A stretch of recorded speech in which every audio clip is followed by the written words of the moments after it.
प्रश्न 101। एलपीजी का पूर्ण रूप क्या है? A. Liquid petrol gas, B. Liquefied petroleum gas, C. Large petrol gas, D. Light petroleum gas. सही उत्तर लिक्विफाइड पेट्रोलियम गैस।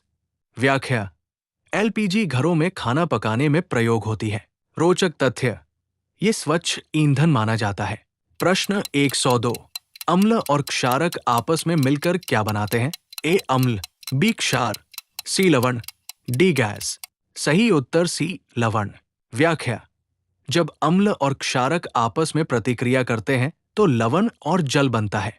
रोचक तथ्य: इस अभिक्रिया को उदासीनीकरण अभिक्रिया, न्यूट्रलाइजेशन रिएक्शन कहते हैं, क्योंकि अम्ल और क्षार एक दूसरे के प्रभाव को समाप्त कर देते हैं। प्रश्न 103। 20,000 हर्ट्ज से अधिक आवृत्ति की ध्वनि किसके द्वारा सुनी जा सकती है? ए. मनुष्य, बी. कुत्ता, बिल्ली, चमगादड़, डॉल्फिन, सी. गाय और भैंस, डी. पक्षी। सही उत्तर बी. कुत्ता, बिल्ली, चमगादड़, डॉल्फिन। व्याख्या: 20,000 हर्ट्ज से अधिक आवृत्ति वाली ध्वनि को पराध्वनि कहते हैं। रोचक तथ्य: चमगादड़ पराध्वनि से रास्ता पहचानते हैं, इसे इकोलोकेशन कहते हैं। प्रश्न 104। ऐसी पद्धति में आवृत्ति का मात्रक क्या है? A. Decibel, B. Metre, C. Hertz, D. Newton. सही उत्तर सी. हर्ट्ज। व्याख्या: प्रति सेकंड कंपन की संख्या को आवृत्ति कहते हैं। रोचक तथ्य: हर्ट्ज का नाम वैज्ञानिक हेनरिक हर्ट्ज के नाम पर रखा गया है। प्रश्न 105। वायु में ध्वनि की चाल लगभग कितनी होती है? ए. 300 मीटर प्रति सेकंड, बी. 332 मीटर प्रति सेकंड, सी. 360 मीटर प्रति सेकंड, डी. 400 मीटर प्रति सेकंड। सही उत्तर बी. 32 मीटर प्रति सेकंड। व्याख्या: सामान्य ताप पर वायु में ध्वनि की चाल 332 मीटर प्रति सेकंड होती है।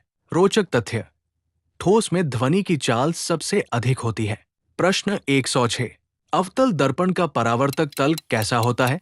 ए. बाहर की तरफ निकला होता है, बी. अंदर की ओर धंसा होता है, सी. बीच में पतला, किनारों पर मोटा, डी. हर जगह समान। सही उत्तर बी. अंदर की ओर धंसा होता है। व्याख्या: अवतल दर्पण अंदर की ओर धंसा होता है। रोचक तथ्य: अवतल दर्पण का प्रयोग दाढ़ी बनाने में किया जाता है। प्रश्न 107। उत्तल दर्पण का परावर्तक तल कैसा होता है? ए. बीच में मोटा, किनारों पर पतला, बी. बाहर की ओर उभरा होता है, सी. दोनों जगह मोटा, डी. दोनों जगह पतला।